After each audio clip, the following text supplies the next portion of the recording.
প্রথমে এই ভিডিওটা দেখো। Final match you perform this happening. Final match I perform? Final match you perform. Final match you perform. What happening? Huh? Final match you perform. What happening? What do you mean? Final match you perform. Satisfied. তো কথা হচ্ছে যে IPL Kolkata জেতার পর এটা একটু বেশি viral হচ্ছে, যেখানে আমাদের পার্শ্ববর্তী দেশ বাংলাদেশকে নিয়ে ট্রোল হচ্ছে। মানে বাংলাদেশের একজন অ্যাঙ্কার যিনি বিপিএল ফাইনালে রাসেলকে কোশ্চেন করেছিল যে final match your perform what happening, যেটাকে নিয়ে খুবই ট্রোল হচ্ছে।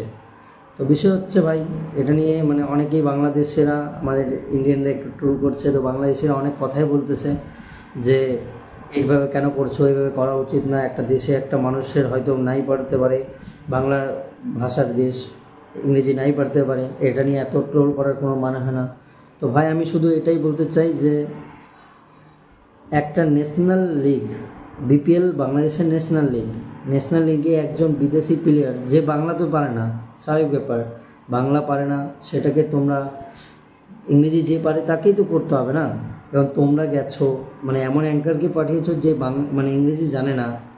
তো এখানে তো ট্রোল হওয়ারই ব্যাপার। একটা ন্যাশনাল লিগে আপনাদের কাছে এত মানে এরকম অ্যাঙ্কার নেই যে ইংরেজিতে কথা বলতে পারবে। এখানে ট্রোল হয়েছে, ভাইরাল হচ্ছে, ট্রোল করছে মানুষ, মিমস তৈরি করছে। এখন আপনাদের গায়ে লাগছে?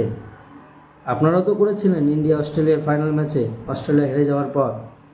কই আপনারা তো মানে আপনাদের টিম নাকি বিশ্ববিখ্যাত, আপনাদের টিমের তো একটা অর্জন নেই, অথচ আপনারা অনেকই করেন।